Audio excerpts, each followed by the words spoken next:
What's up, guys? Welcome back to Bring Me Joy-Con. So today we are going to take a look at a game that I am so excited about. You saw the thumbnail, you have eyeballs, you're not dumb. You know that this game is Link's Awakening. Link's Awakening was the first Game Boy game that I owned as a kid. It was one of the best Game Boy games ever made on the original Game Boy.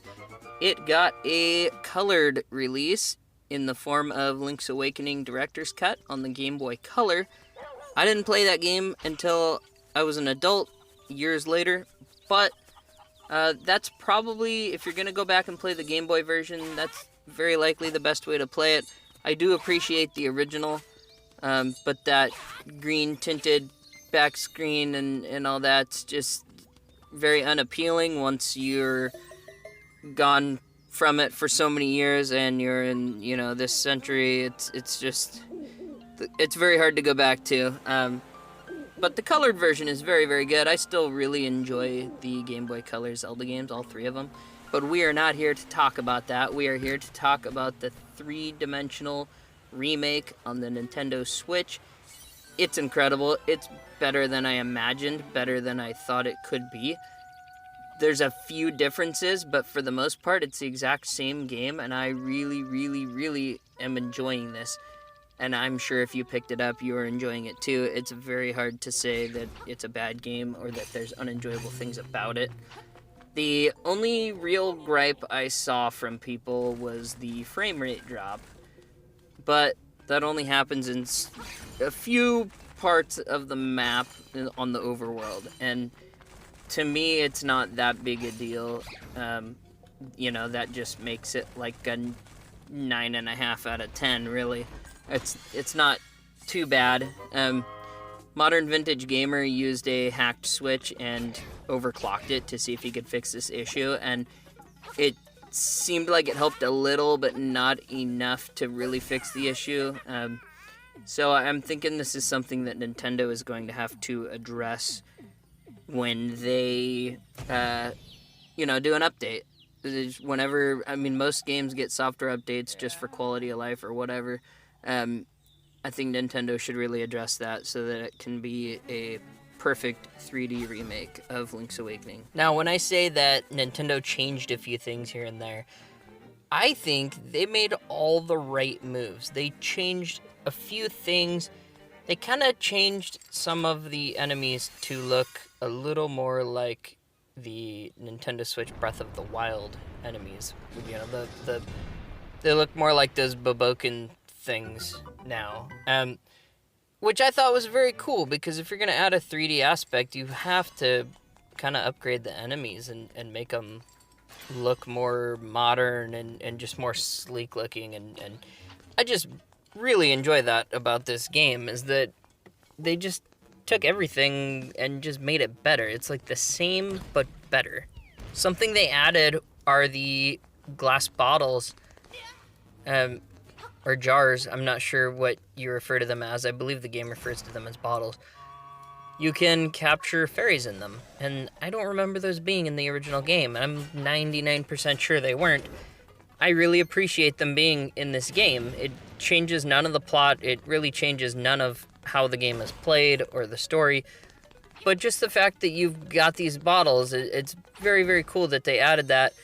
I first encountered them when I was playing the little fishing minigame, and it was just very cool to see that down there. And then when you try and reel them in, the fish try and knock them off of your fishing line. And it makes the fishing game more enjoyable as well.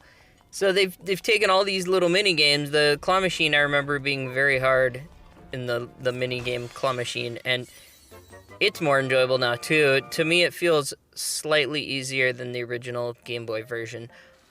But the colorful, vibrant game and the 3D world that they've created just makes the game that much more enjoyable. And it's so crazy because you've got that nostalgia going on, and you already know where things are and what's happening, but you still feel like you're playing a game you've never played before, even though you've played it 100 times.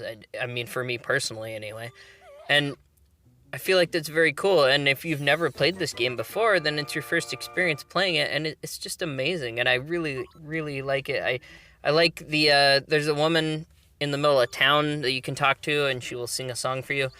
I remember when I was a kid, I would just make her sing the song a bunch of times, and it didn't actually sound like a woman singing back then, but it played a tune, and I thought it was just a really cool tune, and it's, to me, again, a very nostalgic thing. And when I got to do that in this remake, it was so cool. It brought me right back to my childhood.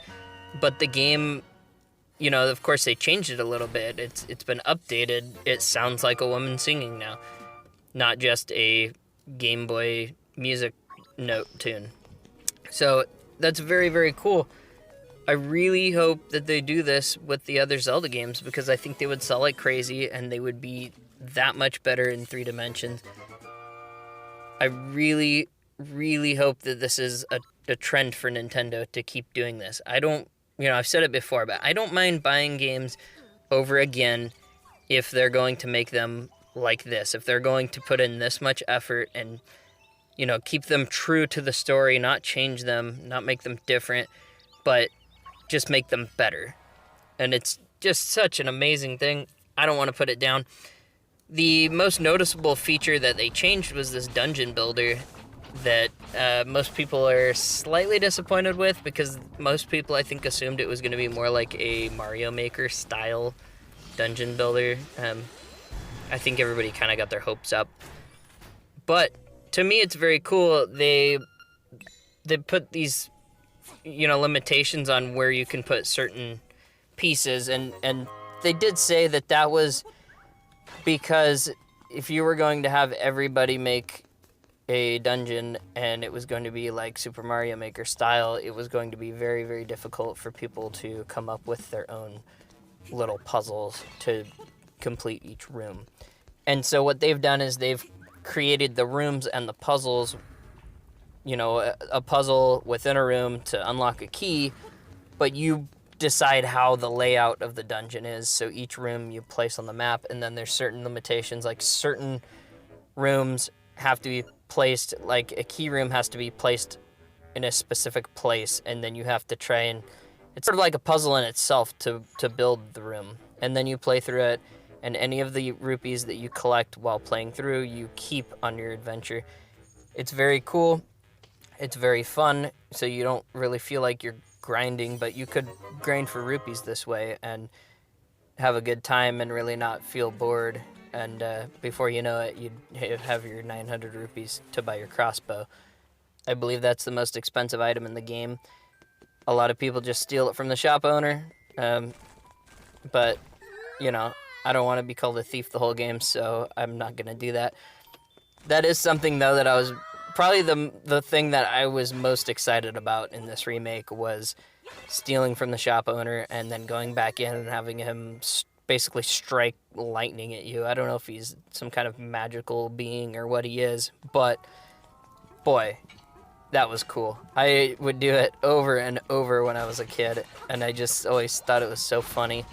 And so, of course, the first thing I did when I got this game was run into that shop and steal the shovel, even though I didn't really need to. It doesn't take very long to farm rupees, especially now that they've got this claw machine set up.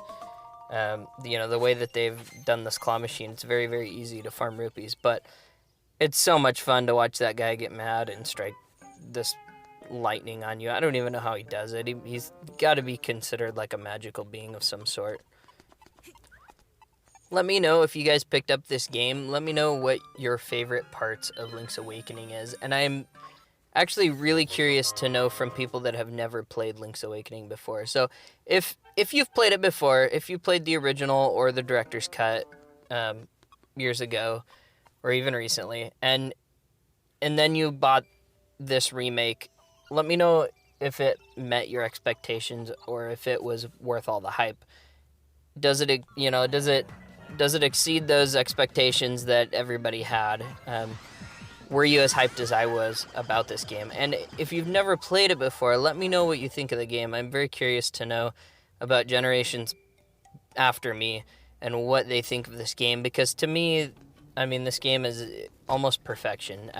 But like I said, I picked it up, my brother got it when I was 5 years old. That's how I first played this game, and we would, play it for hours and hours, long car rides. So, I mean, to me, it was, in my head, it was already a perfect game. And I'm very, very glad. Of course, being someone who's played it so many times, I can also be very critical of it, and it has exceeded my expectations. It's better than I thought it would be. So, again, give me your opinion in the comments, please, because I'm curious and I love talking video games with people, and I want to know what you guys think of this game. If you have not yet, follow me on Instagram, subscribe to the YouTube channel, follow me on Twitter. We're doing giveaways all the time. It's a lot of fun. I just really enjoy doing this channel, and I really hope you guys will join me so that I can keep making content for you guys. We're uploading like 6 days a week now, and I'm having an absolute blast. Thank you for being here, and have a great day.